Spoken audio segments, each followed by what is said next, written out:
ये मुझे पूरा भरोसा है कि प्रशासन रामविलास सुमन जी के सम्मान और रामविलास सुमन जी के ऊपर किसी तरह का अपमान का व्यवहार नहीं कर पाएंगे। और अगर अभी भी सरकार ने खुली छूट दे रखी है तो सरकार इसके लिए जिम्मेदार है। सरकार ही इसके लिए जिम्मेदार है।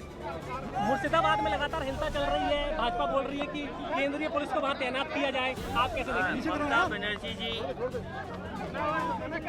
वहां पर कानून व्यवस्था बना लेंगी और केंद्र सरकार ने ही व्यवस्था खराब की है।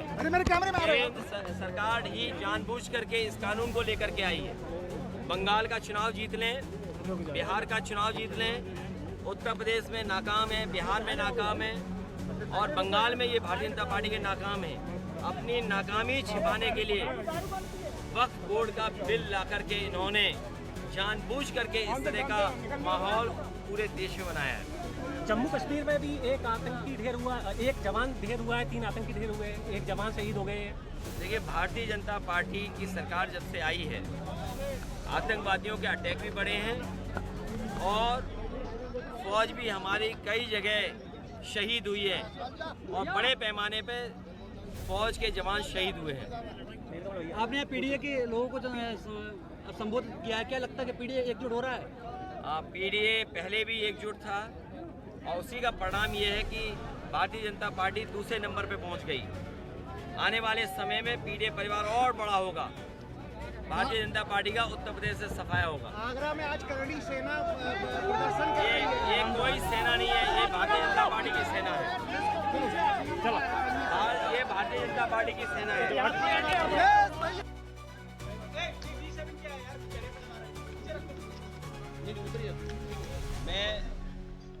मैं समाजवादी पार्टी के सभी कार्यकर्ता नेता और इटावा के सांसद जी के साथ साथ सभी साथियों को धन्यवाद और आभार प्रकट करता हूं। मैं इधर समाजवादी पार्टी ने कार्यक्रम जो तय किया था 14 तारीख तक बाबा साहब भीमराव अम्बेडकर जी के बारे में और बाबा साहब भीमराव अम्बेडकर जी का जो जीवन का संघर्ष और किस तरीके से आज जो राजनीतिक परिस्थितियां बनी जिसमें भारतीय जनता पार्टी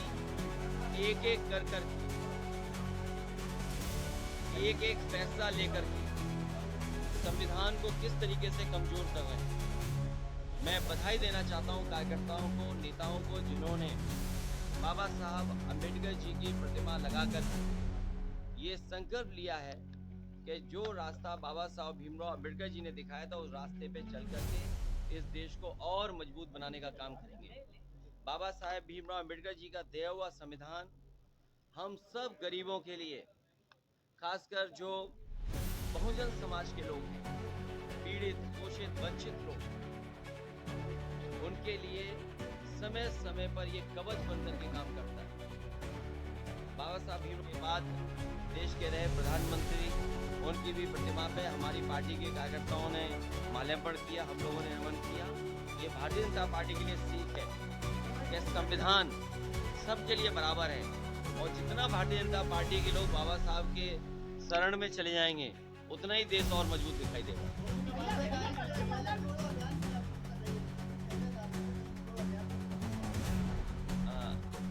छुआछूत,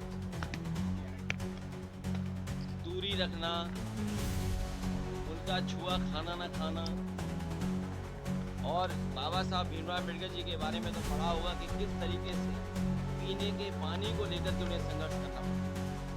जो तालाब था वहां भी पानी पी नहीं सकते, पानी के लिए कितना इंतजार करना पड़ा। अपनी क्लास, अपने कॉलेज या समाज में उन्होंने कितना भेदभाव देखा। ये भारतीय जनता पार्टी क्योंकि घबराई हुई है पीडीए की ताकत से, इसलिए रास्ता खोज रही है कि हो गया है, उसके बाद वो कार्यक्रम कर रहे हैं। मुझे उम्मीद है कि जो गलतियां उन्होंने की हैं उसके लिए माफी जरूर मांगेंगे। जिस तरीके से गैलीलियो को सजा दी थी चर्च ने और उसकी जान चली गई थी और गैलीलियो ने केवल ये कहा था कि धरती का चक्कर सूर्य नहीं लगाता है, बल्कि सूरज का चक्कर धरती लगाती है। पे चर्च ने सजा दे दी थी और उसकी जान चली गई। 400